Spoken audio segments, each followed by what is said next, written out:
I almost wanted to curse there. But it's very true. There is no path to world peace besides through inner peace. And this explains it right here. Hey, how you guys doing? I hope things are well for you. Today we have a good little lesson on why people are hard-headed and maybe they don't want to learn, can't seem to learn, can't seem to change their opinions on things, and exactly why, and how that same explanation leads us to world peace. Don't go away. Go.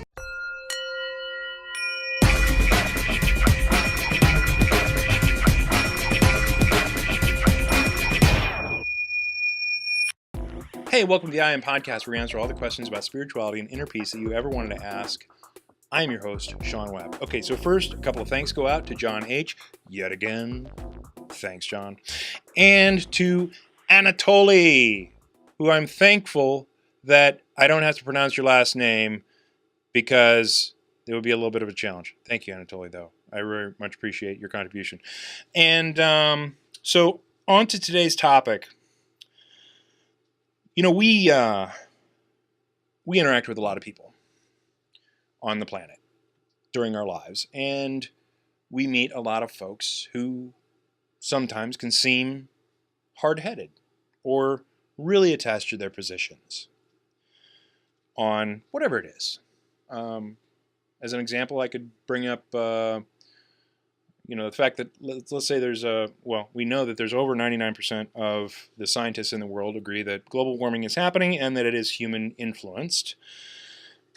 Yet in the United States, we're still close to about 40%. It's reducing quite drastically, but we're still in between 30 and 40% of the people in the United States thinking that global warming is a phase, a natural phase, and that it's not man-influenced in the least bit, because there's this less than 1% of scientists who are being paid to say that on TV, and yet they get, this 1% gets kind of equal time with the other 99% that say, no, global warming's real and it's human-caused, and the ice is going to melt and the seas are going to rise and yada, yada, yada.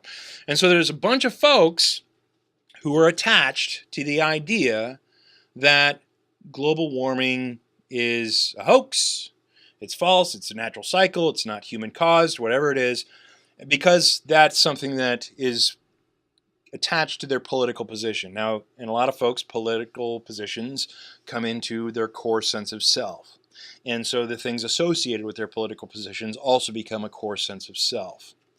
And of course, we know that this is just a map that represents us, how we see things, how we see us, how we see the me, how we see our life story. This is our sense of self. And so these things become points on our attachment map that become a portion of who we are. It includes our name, our vision of our body, the image that we see in the mirror.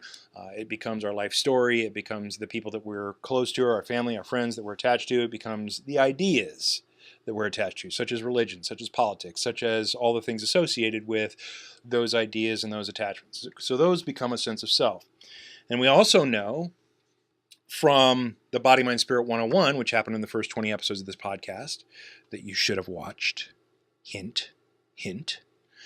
We also know that when we lose one of these things, or one of these things is devalued, any one of our attachments on this map at all, that's when sadness occurs. That's when pain occurs in our life.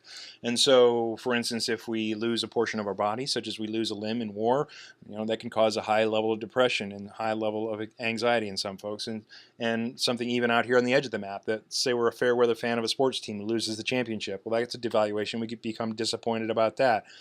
A sadness level group emotion occurs at any point that any of these things is devalued. And so when you have an idea on here regarding your position on global warming and what you believe is causing it, and that's attached to something else, your politics, that's also in your core sense of self, you could be presented with all the science in the world that says you're wrong.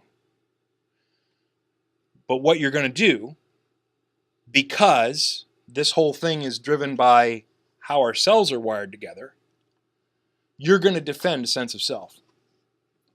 Right? We know that the things in the sense of self create one of the variables in the equation of emotion, which is expectation and preference. And this is based on homeostasis. Every cell in our body is governed by homeostasis, which is basically a fancy way of saying if the cells think everything is cool, everything is cool. No action needs to be taken besides the regular everyday action. If everything's not cool, that's when we need to do something special. Fire off some white blood cells to take care of a pathogen or whatever it is. Well, the same thing is true regarding our attachments of mind.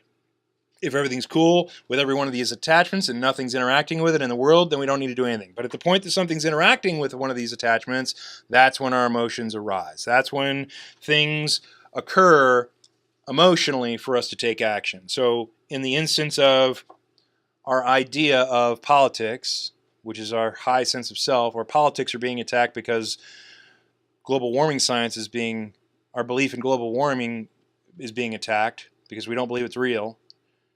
What's the easiest thing to do? Ignore it. Create a perception that totally discounts every bit of science that you hear stating that it's real and that it's man-made. Similarly, this is why people get stuck in their religion, right? They have a portion of their sense of self that becomes so ingrained because they've been raised as a child inside this religion, and they've been getting these messages from the pulpit about how to interpret their various holy texts, and then the words in the holy text themselves. And those things become so ingrained that when you point out the differential between the two ideas that, for instance, in Christianity, God is all loving and all forgiving, yet at the same time could be a jealous and vengeful God against his own children, that stuff doesn't even compute in their mind, because if it did, they would have to change something on their attachment map. They would have to change their belief structure about something that's very important, very core to their sense of self and their attachment map. And because we know that when things on this map change, that's painful. When they change for a devaluation or you remove something off the map, that causes pain. Well, that's not possible. That's not possible for them. They don't want to go through that, nor would anyone who isn't, exceptionally educated of the process. They can't do that. So what do? They change their perception, and they ignore all the science, all the arguments, all the logic in the world that says something that they're attached to is wrong. And so we've just explained every instance of every hard-headed individual for the history of time and for the rest of humanity in existence. It's simply a function of not wanting to release an attachment because of the pain involved in that process of plucking something off the attachment map or replacing it or devaluing it a little bit. That evolutionarily causes pain. And so, how does that play into world peace? Okay, all war is based on this same process. All war is based on attachments of real estate, of governmental structure, of natural resources, of religious idealism, whatever it is, there are attachments that need to be defended against others who either think differently, which are a devaluation of the attachment that you have, or who would want to take whatever it is that you're attached to, such as your real estate or your natural resources or whatever. So those things become the reason to kill other folks. And that's what causes the fear, the perception against the expectation or preference associated with our attachments, causes the fear, it causes the hatred, it causes the upset, it causes the conflict within our own minds, it then causes the conflict without. Okay, so now, Matt Lieberman in 2007 at UCLA taught us, when you name an emotion, you can tame an emotion. But basically what he showed was, at the point that you understand the process of emotions, or you understand what an emotion is, you're removed from being affected by it as much. You create from cognition a metacognition, from awareness a meta-awareness, right? You are aware that you are aware. You are cognitive of your cognitive process. You are cognitive of your emotional process. And what that does is then remove you from its grasp. It removes you from being affected by it. Mostly, anyway. I mean, you might be a little bit affected by it, but you're not going to be affected by it to the point that you're going to be willing to push a button to drop bombs. And so our solution to both understanding hard-headed folks who aren't going to change their position on things, one thing is to understand the process that's going on inside their head so that we can simply be compassionate to the whole situation inside their psyche, inside what's going on in their head. Is at the point we can understand why these folks are being hard-headed, why these folks are not willing to look at facts and change their mind about things, we can be compassionate to the process that they're being held victim to, because it's an evolutionary process, or a process put in there by God, or a process put in there by nature, or whatever, however you want to state it. It's a process that unless you take control of it, you'll never get control of it. So that allows us to raise our compassion for those folks and to be able to handle them with kid gloves and handle them with love. But second, now that we know that the process is going to be prohibitively controlling to the folks who don't take control of it, now we can stop wasting our time with trying to change the attachments of the folks that don't agree with us and give up on that strategy and start teaching this process to tomorrow's kids who are going to be the day after tomorrow's leaders, or today's kids who are going to be tomorrow's leaders. Because at the point that you understand the very process that causes your hate, your rage, your fear, your sadness, your suffering, the things that you think you need to defend, at the point that you understand this whole thing, you're no longer a victim of it.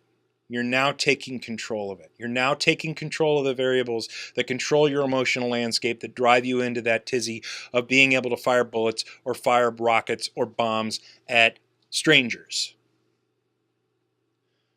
And at that point, world peace becomes realistic. Not in our lifetimes, but within the next couple hundred years, it certainly becomes realistic. Because at the point that you start to identify and teach the process to today's kids, tomorrow's leaders, tomorrow's kids, the day after tomorrow's leaders, the day that they understand this cognitive process of their emotions coming to being, that creates a metacognition and a meta-awareness they're not going to be able to ignore, and it creates a unitive experience that we all work the same exact way, and the same process that we're going through on wanting to defend our attachments is the same process that the other guys are going through to want to defend their attachments. And if we can all come to the table understanding the various attachments that we have and the various goals that we have, we can talk it out and we can find a solution that fits for everybody. And so that not only explains how we handle hard-headed folks, but maybe how we handle hard-headed folks who are leaders of tomorrow, or how we circumvent that whole process by getting today's kids, tomorrow's kids, who are going to be the future leaders, into a position of metacognition, meta-awareness, that they understand the whole process and are no longer controlled by the process. This is a revolutionary time in human evolution, in conscious evolution, that we are going to take, as a species, we are going to take control of our emotional landscape. We are going to take control of our emotional reactions. And we are going to mold them into more positive influencers and more useful tools. Tools that don't control us, but tools that we control. It's only going to happen if you guys share this stuff. It's only going to happen if we get this out to a bunch of folks. Yes, I'm working on some products that will be deliverable courses online that we're going to focus on various disciplines, such as for entrepreneurs and for parents and even for police officers to be able to downregulate their emotions in highly charged situations. There's going to be a bunch of cool stuff that we're coming out with to help realize this process and help people take control of it who are in specific situations. But on the big picture, we're not going to attain world peace unless we start teaching folks about this. And my plan is to get a bunch of parents on board who can then get the kids on board, who would then become tomorrow's leaders, and all of a sudden we're not lobbing bombs anymore. That's realistic. That's realistic. This leads to world peace. There is no question. World peace is attained through inner peace. Gandhi said it, and it's true. I almost wanted to curse there, but it's very true. There is no path to world peace besides through inner peace. And this explains it right here. This explains inner peace and leads to world peace. So if you aren't sharing this stuff, regardless of your attachments to religion or how you see God or your politics and how you see global warming, etc., regardless of how you see things, if you're not forwarding this, you're allowing this process to control your neighbors. And personally, I think your neighbors should be educated. I would love to educate everyone in the world, free of charge. Although, I need to make some money somehow. I'm going to put out some books and products and stuff like that to help try to pay the bills. But you guys get the point. My heart is in the altruistic place of teaching everybody this stuff for free who wants to know it. If you want a better delivery mechanism that's more convenient for you, then maybe we'll charge for it. But I want everybody in the world to understand this. Because at the point they understand this, I mean, you're talking about there's something simple enough to teach to fifth graders that ceases all bullying. The whole classroom becomes a bunch of therapists. And they call out the bullshit from the kid who's picking on everybody. And you think that kid really wants spotlight shown on him? No. What he's looking for is an increase in valuation. There is no such thing as a well-adjusted bully. I'll tell you that right now. The reason that he's acting out against other folks is because there's some influence in his life that is devaluing his existence, and he wants to increase the valuation of his existence by picking on other people. He wants to feel better about something else that's lacking in his life. Well, you'd start taking away the bullying process because you teach the kids exactly what's going on that causes bullying and exactly what's going on, and then all of a sudden the bully is seen as deficient in everyone's eyes because we understand exactly what's going on inside the bully. Bullying stops. Maybe this process of devaluation doesn't necessarily stop, but they quit devaluing themselves even further by bullying because now everybody sees bullying as bullshit. And they know exactly what's going on inside the bully, and the bully doesn't like that. You think a bully likes a spotlight being put on them? No, they just want to feel better. That's all they're looking for. They just want to feel better. They're not looking for a spotlight. You know, teenagers, like especially teenage girls, they're all about look at me, look at me, look at me, look at me, look at me, look at me, look at me. How many selfies did they do? Yet when you look at them, they say, don't look at me. Come on. We can do better as a human race. Make sure that we do. I'm here for you. You need to be here for me. Spread this stuff. I love you guys. Don't forget, if you want to support the podcast, go to imspirituality.com. You can buy me a beer. You can buy me lunch. You can buy me lunch with a beer. I don't care. You can sponsor a whole episode like Anatoly did. I very much appreciate that. That's defrays costs and help us stay on the inner tube air, in the tubes, so to speak. Or you can go to Audible and use our link, audibletrial.com/iamspirituality. Get a free book in the process, a free audiobook. I've been a member since 2006. 8 years now. Holy crap. I'd never cancel Audible. It's freaking awesome. They have over 150,000 titles now that are read to you by the author in his own voice or her voice, or a professional voice talent if their voice sucks. How can you do any better than that? You can listen to them at the gym. You can listen to them on the road. You can listen to them while you're mowing the lawn. You can listen to them while you're doing the dishes. You can listen to them while you're doing whatever. Vacuuming, gardening, doesn't matter. Get there. audibletrial.com/iamspirituality. I screw that thing up all the time, don't I? Excuse me. All right, so I hope things are well for you guys. I really do love you. I don't mean to scold you. I just want to motivate you. So get out there and do some good. Talk to you soon. Peace.